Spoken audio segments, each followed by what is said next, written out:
नमस्कार दोस्तों, आपका स्वागत है मेरे YouTube channel teaching exam academy पर। देखिए, आज सीटेट की सीरीज मैंने चलाई हुई है पेडागोजी की। तो आज हमारा टॉपिक है समावेशी शिक्षा। समावेशी शिक्षा इंक्लूसिव एजुकेशन पेपर 1 और पेपर 2 के लिए बहुत अनिवार्य है। 5 नंबर का टॉपिक होता है। वीडियो लंबा रहेगा, बने रहेंगे तो 5 नंबर आपके ज़रूर ऐड होंगे। आसान है, बस थोड़ा सा समझने की जरूरत है।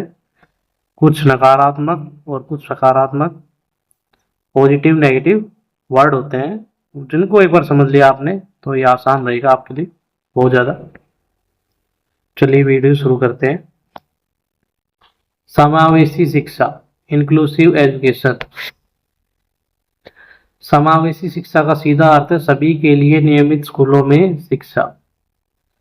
देखिए, सभी बच्चों को नियमित स्कूलों में पढ़ने के लिए इसमें बताया गया है, और यह जरूरी भी है सभी बच्चों के लिए, क्योंकि भेदभाव की जो नीति अपनाई जाती है उसके अंदर वो लोग ना पिस जाए, इसलिए समावेशी शिक्षा जरूरी है समान रूप से।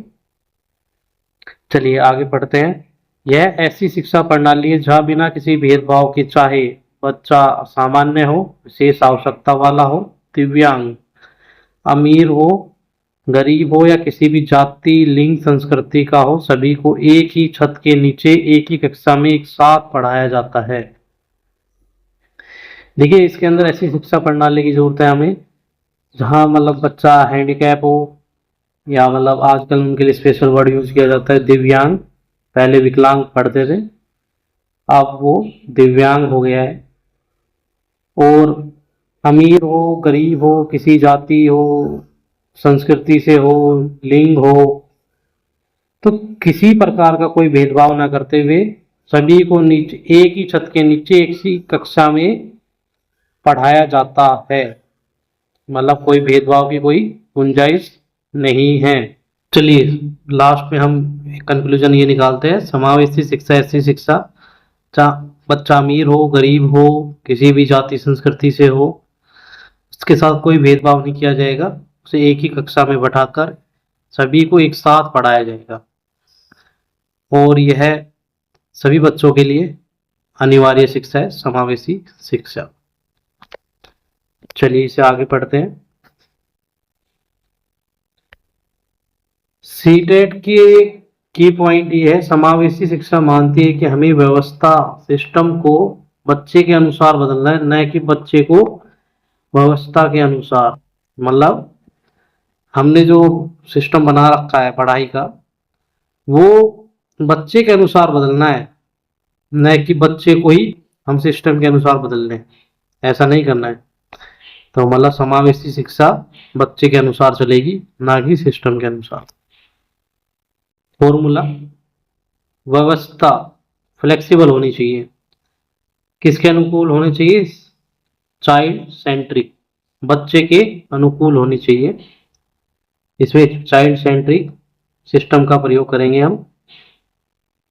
ठीक है, ये हमने पढ़ लिया। अब आगे देखते हैं विशेष आवश्यकता वाले बच्चे, CWSN को कैसे समझे। तो क्या होता है CWSN बच्चा, और हमें उनके साथ क्या मतलब व्यवहार करना चाहिए, किस प्रकार उन्हें समझे, क्या उनकी मानसिकता को समझने के लिए हमें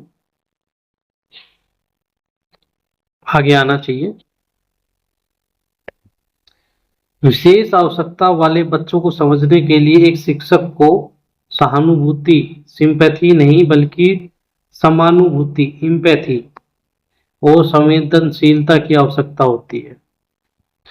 देखिए, जो स्पेशल चाइल्ड होते हैं, दिव्यांग बच्चे, जैसे किसी को हाथ हाथ में प्रॉब्लम है, पैर में है, ये तो फिजिकल हैंडीकैप हो गए जो हमें बाहरी रूप से दिखते हैं। आँख में है, सुनाई, किन्हीं बच्चों को सुनाई नहीं देता है। तो ऐसे बच्चों को लिए हमें उनको सहानुभूति नहीं देनी है कि भाई बेचारा है, बेचारा जो हम हमारे यहाँ पे वर्ड यूज किया जाता है ना, बेचारा, बेचारा नहीं, उसको समानुभूति औरों के बराबर समझना है। और संवेदनशीलता मतलब उसके लिए थोड़ा सा हमें ज्यादा एक्टिव होना पड़ेगा। हमारे दिल के साथ दिमाग के रूप से भी। विविधता को उत्सव के रूप में देखना। देखिए, ज़्यादातर टीचर की हम समस्या यही रहती है कि सारे बच्चे एक जैसे हो, उन्हें एक जैसा पढ़ाया जाए। लेकिन जो दिव्यांग बच्चे होते हैं उनमें कुछ ना कुछ समस्या रहती है। कोई लेट सीखता है, किसी को अलग टेक्निक से सिखाना पड़ता है। समावेशी कक्षा में बच्चों की भिन्नता को समस्या या बोझ नहीं बल्कि एक अवसर और संसाधन, रिसोर्स माना जाता है। समावेशी शिक्षा में पहले लिखा गया है कि भाई दिव्यांग बच्चे भी नॉर्मल बच्चों के साथ पढ़ेंगे, तो उसे मतलब बोझ नहीं मानना है टीचर को, बल्कि उसे एक अवसर या संसाधन के रूप में मानना है। ये क्वेश्चन जरूर, ये लाइन ही एक तरीके का बहुत बेहतरीन क्वेश्चन है, ये जरूर याद रखेंगे कि समावेशी शिक्षा के अंदर जो बच्चों की अलग अलग भिन्नता है वो एक अवसर और संसाधन के रूप में माना जाएगा। सेकंड, लचीलापन। हर बच्चे के सीखने की गति अलग होती है, इसलिए पाठ्यक्रम, बैठने की व्यवस्था, मूल्यांकन के तरीकों में लचीलापन होना चाहिए। ये भी समावेशी शिक्षा का बेहतरीन क्वेश्चन बनाने वाली लाइन है। हर बच्चे की सीखने की गति अलग होती है, ये बात सभी को पता है। पाठ्यक्रम, पाठ्यक्रम जैसे मैंने बताया दिव्यांग बच्चे साथ बैठ के पढ़ रहे हैं, तो उनके बैठने की व्यवस्था अलग से होनी चाहिए। उनके पाठ्यक्रम में भी कुछ ना कुछ बदलाव होना चाहिए। क्यों? जैसे मान लीजिए कोई आंखों से देखने में प्रॉब्लम वाला बच्चा हमारे साथ बैठा हुआ है, अब उसे मैप बनाने के लिए हम कहें तो उसे मैप बनाने में बड़ी समस्या होगी। तो कहीं ना कहीं उसे मैप का क्वेश्चन न देकर कुछ ओरल क्वेश्चन देके हम अपने पाठ्यक्रम में उसको ऐड कर सकते हैं। बैठने की व्यवस्था, अगर मान लीजिए किसी बच्चे को बैठने में तकलीफ है तो उसकी सुविधा अनुसार उसको बैठने की व्यवस्था करनी जरूरी है। मूल्यांकन के तरीकों में लचीलापन होना, उनको एक्स्ट्रा छूट ना देकर उनके जैसे एग्जाम में हमने कोई क्वेश्चन दिया है, जैसे मैंने अभी एग्जाम्पल दिया है, मानचित्र वाले की जगह हम कोई रिटर्न क्वेश्चन या कोई ओरल क्वेश्चन हम रख सकते हैं। बाधा मुक्त वातावरण। अब समावेशी शिक्षा है, हर प्रकार के बच्चे को आपको पढ़ाना है, तो बच्चों को स्कूल में आने के लिए उसकी जो व्यवस्था है वो आपको करनी पड़ेगी। जैसे व्हील चेयर वाले बच्चों को स्कूल में रैंप की व्यवस्था करना, बैसाखी अगर रखने की भी अगर जगह रख सकते हैं स्कूल के अंदर, बल्कि क्लास के अंदर ही रखनी चाहिए। और जो बच्चे कम सुनाई देते, कम दिखाई देता है, उनको आगे बैठने की व्यवस्था जरूरी है। चलिए आगे देखते हैं। विभिन्न प्रकार के शिक्षार्थी को संबोधित करने के तरीके। सीटेट में इन 3 श्रेणियों के प्रश्न हमेशा आते हैं। शिक्षार्थियों का प्रकार और विशेषताएं, जो अलग अलग बार बार पूछा जाता है वो मैंने इस वीडियो के अंदर जरूर रखा है ताकि आप लोग उसे जरूर पढ़ें। देखिए, सबसे पहले नंबर पे है प्रतिभाशाली, गिफ्टेड बच्चे। अब सवाल आता है गिफ्टेड बच्चे होते क्या हैं? उच्च बुद्धि लब्धि वाले, आईक्यू जिसका 130 से ज्यादा। प्रतिभाशाली गिफ्टेड बच्चे जिसका आईक्यू 130 से ज्यादा हो। अब आईक्यू ज्यादा है, जल्दी सीखते हैं और बहुत उत्सुक होते हैं, मतलब काम करने के लिए बहुत ज्यादा रुचि दिखाते हैं।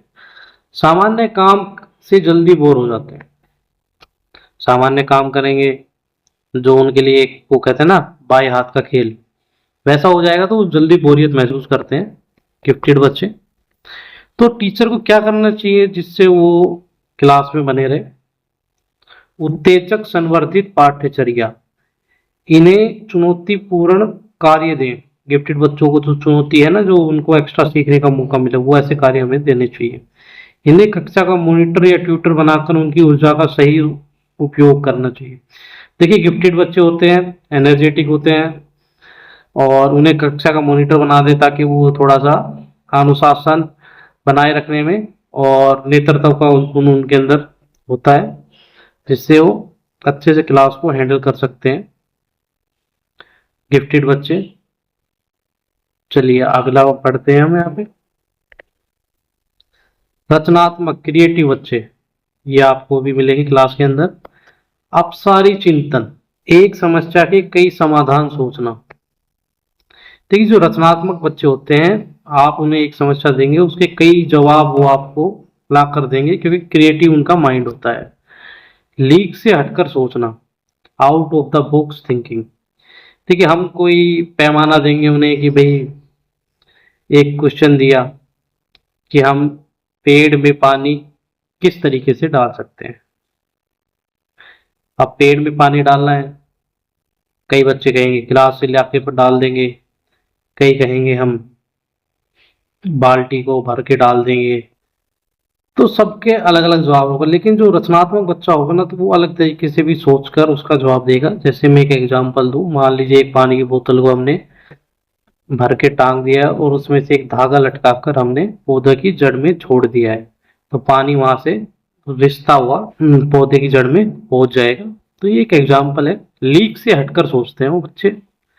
अब शिक्षक को क्या करना चाहिए इन बच्चों के लिए? मौलिक विचारों की सराहना करें।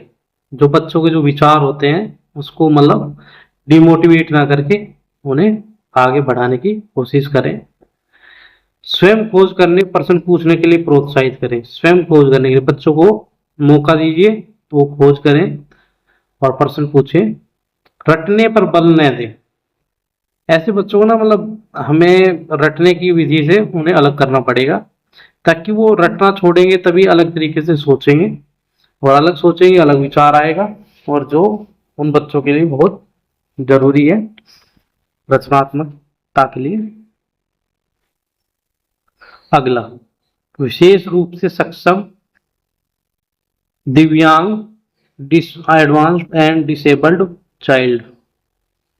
देखिए अधिगम अक्षमता जैसे डिसलेक्सिया, डिस्ग्राफिया, एडीएचडी और शारीरिक संवेदी अक्षमता, जो शरीर की और जो हाथ पैर से और ज्ञान इंद्रियों में जिनको प्रॉब्लम होती है उनके लिए।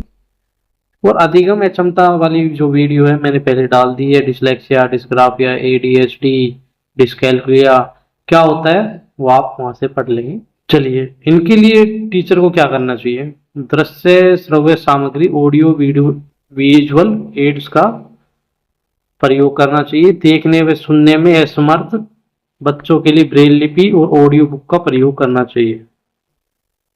टीचर को देखिए उनके लिए ऑडियो विजुअल एड्स मतलब दृश्य श्रव्य सामग्री का प्रयोग करना चाहिए।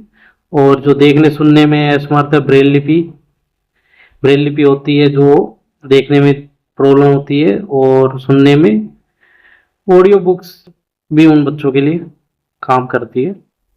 चलिए सीटेट के पिछले वर्षों के प्रश्न जो हर वीडियो की तरह इसके पूछे। वीडियो थोड़ा लंबा रहेगा क्योंकि मैंने इस पे लास्ट में एक टॉपिक और ऐड किया है। प्रश्न, समावेशी शिक्षा के पीछे अंतर्निहित विचार क्या है? भाई समावेशी शिक्षा शुरू की है उसके पीछे कारण क्या है? बच्चों को उनकी योग्यताओं के आधार पर पृथक करना और व्यवसायिक प्रशिक्षण देना। नहीं, बच्चों को अलग करने की तो कोई बात कही नहीं है। बच्चों की क्षमताओं के आधार पर उनकी सीमाओं की पहचान करना, उन्हें नामांकित करना। देखिए बच्चों को लेवल करने की भी कोई ऐसी कोई बात नहीं की है, भाई उनकी क्षमता क्या है उसी हिसाब से उनको अलग अलग करना। नहीं, अलग अलग क्षमताओं वाले बच्चों के लिए विशेष स्कूलों का प्रावधान करना, ये तो बिल्कुल गलत है। विशेष स्कूल तो मतलब ही नहीं है, विशेष स्कूल तो बिल्कुल नहीं होगा। वे समावेशी शिक्षा का अर्थ ही यही है कि सभी बच्चों को एक साथ हमें पढ़ाना है। पहला गलत था, पृथक करना बिल्कुल गलत होता है, नामांकित करना भी गलत है। अगला, दार्शनिकता के सभी बच्चों को नियमित विद्यालय में समान शिक्षा प्राप्त करने का अधिकार है, ये बिल्कुल सही है, क्योंकि नियमित समावेशी शिक्षा का अर्थ यही है नियमित विद्यालयों में सभी प्रकार के बच्चे पढ़ें, चाहे वो दिव्यांग हो या फिर सामान्य बच्चा।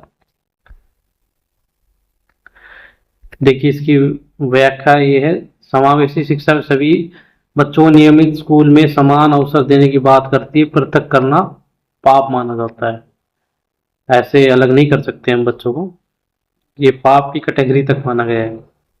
चलिए क्वेश्चन नंबर 2, एक शिक्षिका अपनी कक्षा में रचनात्मक बच्चों को किस प्रकार प्रोत्साहित कर सकती है?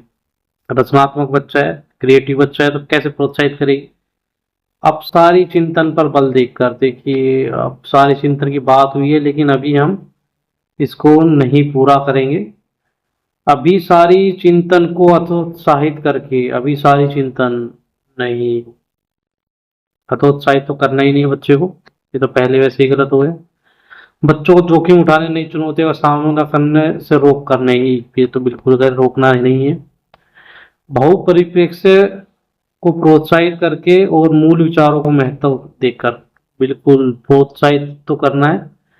तो यही आपका ऑप्शन डी सही होगा। अब देखिए, अब सारी चिंतन पे तो बच्चे को वैसे ही होता है क्योंकि वो पहले ही क्रिएटिव बच्चा है।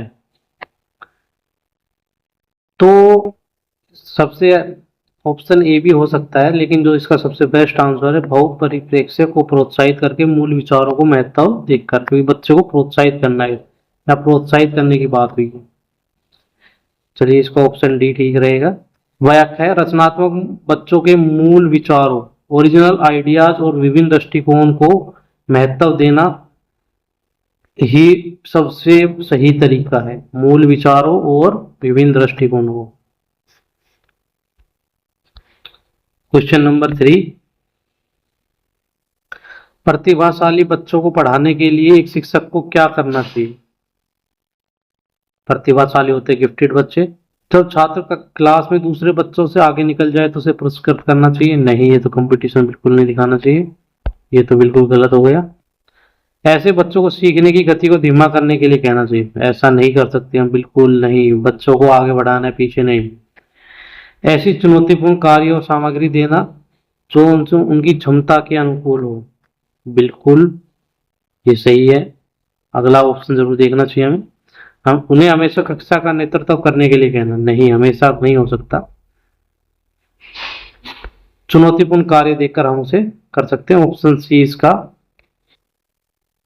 ऑप्शन सी इसका आंसर है।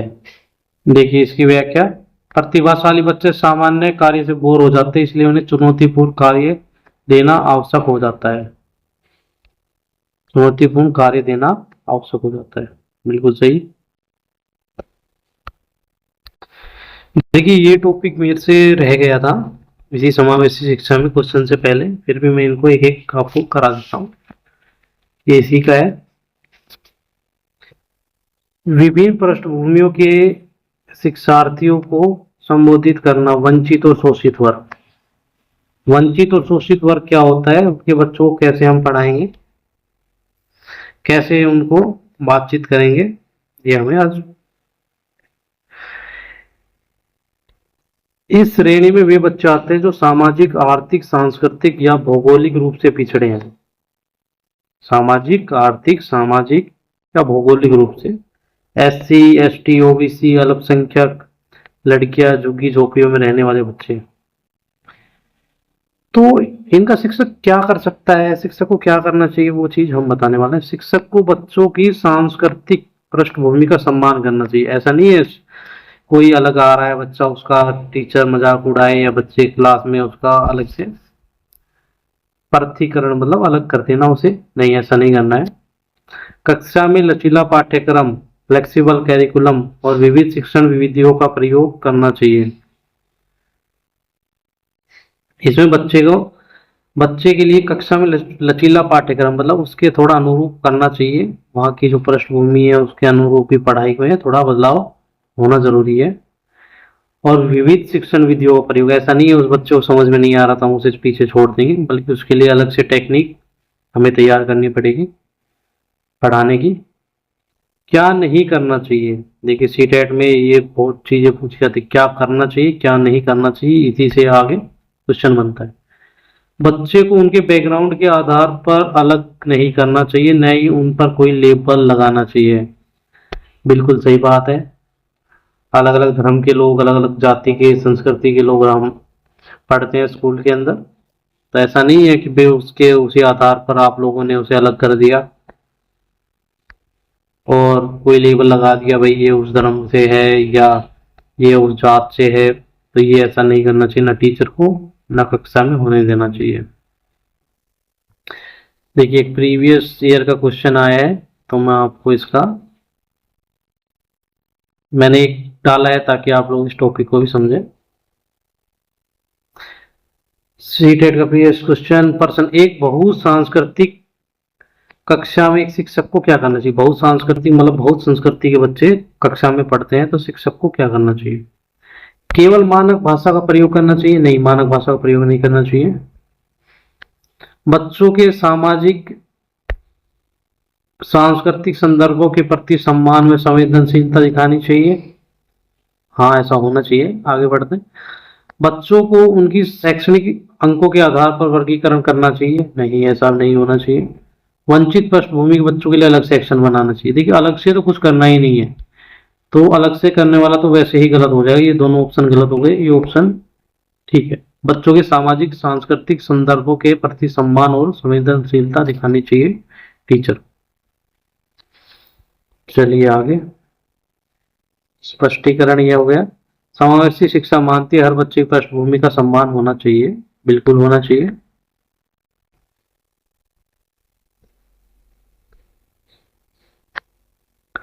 देखिए, इसमें एक ये भी है, क्षीणता और दिव्यांग बच्चों की जरूरतें। भाई, क्षीणता क्या होती है वो हम अभी पढ़ेंगे। मतलब शरीर की संवेदी होती है, जो हमारी ज्ञानेंद्रियां होती है ना, सेंसरी ऑर्गन, उनमें समस्या हो। तो चलिए हम पहले पढ़ते हैं। दृष्टिबाधित, विजुअल, जो देख नहीं सकते या कम देख सकते हैं, इनके लिए ब्रेल लिपि, ऑडियो बुक्स और छूकर महसूस करने वाली सामग्रियों का प्रयोग करना चाहिए। दृष्टिबाधित बच्चों के लिए हमें ब्रेल लिपि का, ऑडियो बुक का और छूकर वो महसूस करने वाली सामग्रियों का प्रयोग करेंगे।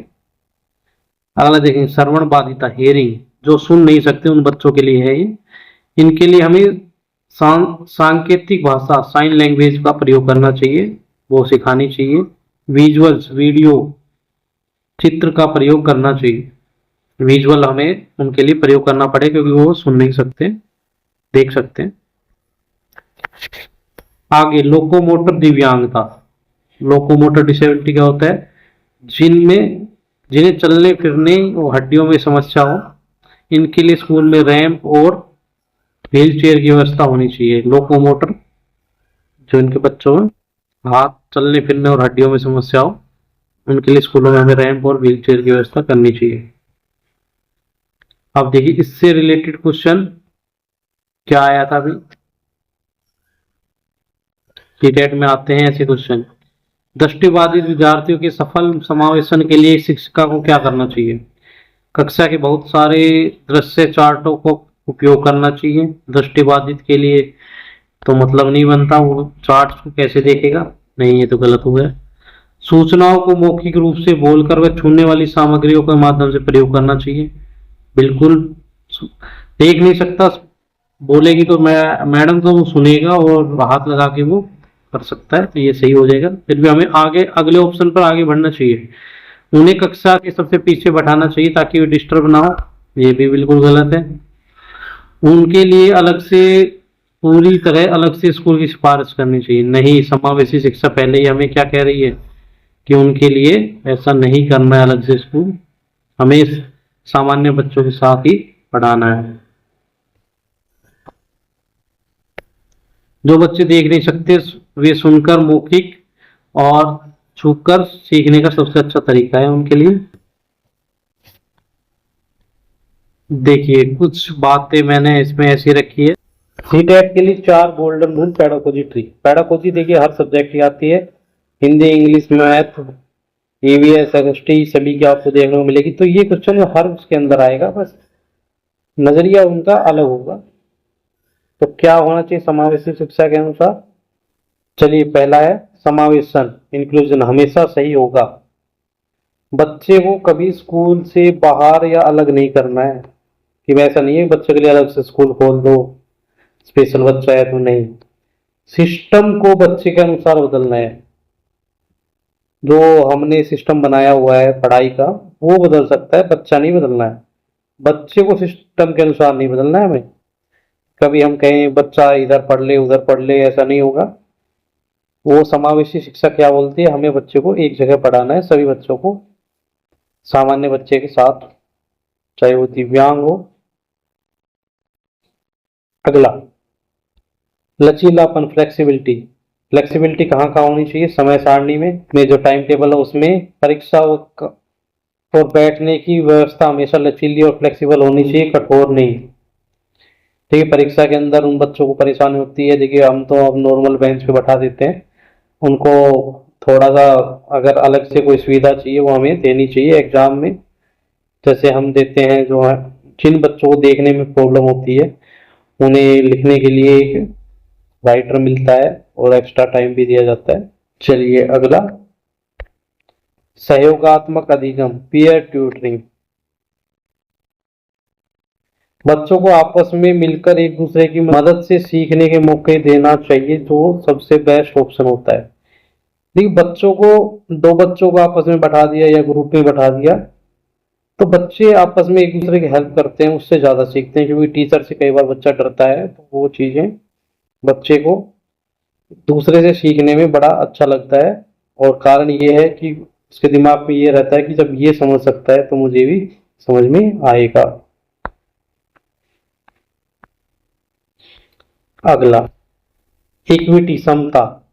हर बच्चे को उसकी जरूरत के हिसाब से संसाधन देना, जैसे कम देखने वाले बच्चे को आगे बढ़ाना। देखिए, समानता और समता में फर्क होता है, यह बीएड का महत्वपूर्ण क्वेश्चन है। समानता होती है सभी को बराबर समझना, और समता होती है जिसको जो जरूरत है वो सुविधा हम उसे मुहैया कराएं, ताकि वो सब बराबर आ सके, सामान्य हो, विकलांग हो, कोई भी हो, सबको वो सुविधा हम जरूर दें। जैसे इसमें एग्जाम्पल दिया है, कम दिखने वाले बच्चे को आगे बैठाना। अब किसी को बच्चे को कम दिखता है, आगे बैठेगा तो उसे बोर्ड आराम से नजर आएगा। सुनने वाले बच्चे के साथ भी हम ऐसा कर सकते हैं, जो कम सुनता है वो बच्चा आगे बैठे। देखिए, हर बार की तरह सीटेट के लिए सफलता मंत्र, कीवर्ड्स। कीवर्ड्स हमें क्या याद रखने हैं? वीडियो हमारा थोड़ा लंबा हो गया है, लेकिन फिर भी इसे या एक बार भी वीडियो देख ले तो आपके 4 से 5 नंबर कहीं नहीं जाने वाले। हमें देखिए ध्यान रखना चाहिए, परीक्षा में सही उत्तर पहचानने के लिए इन शब्दों का ध्यान दें। सकारात्मक शब्द, पॉजिटिव, इन्हें ही चुने बस। लचीलापन होना जरूरी है, फ्लेक्सिबिलिटी होनी जरूरी है, विविधता का सम्मान, अलग अलग तरह के बच्चे वह है हमारे पास, तो उनका सम्मान करना जरूरी है। ऐसा नहीं है कि उनको अलग अलग हम बैकग्राउंड से मानकर उनका अलग अलग भेदभाव करें, नहीं।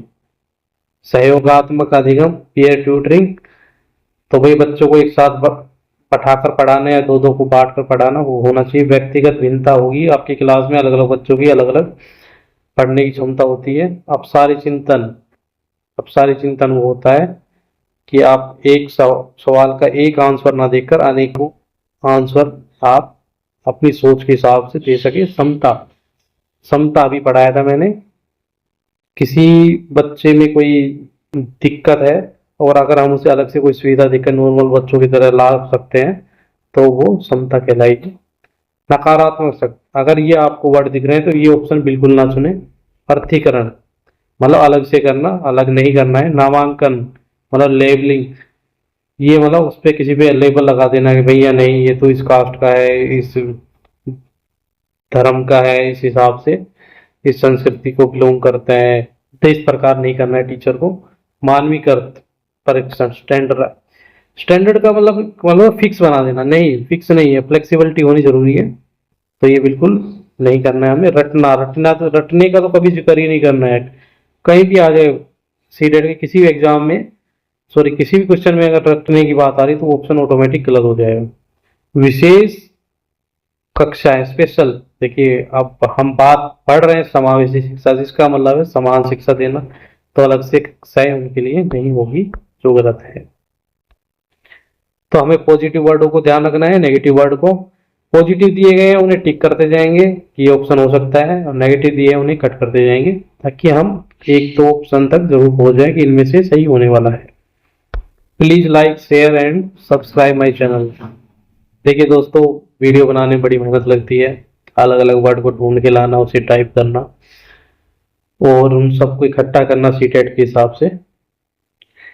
अगर आप मेरे चैनल को सब्सक्राइब करते हैं दोस्तों, मैं इसकी जो प्रिंट आउट है वो आप लोगों को एक पीडीएफ में जरूर लास्ट में दूंगा, ताकि आप लोग बार बार वीडियोस ना देखनी पड़े। और ये मेरे यूट्यूब चैनल का लोगो है, teaching exam academy by Sandeep sir.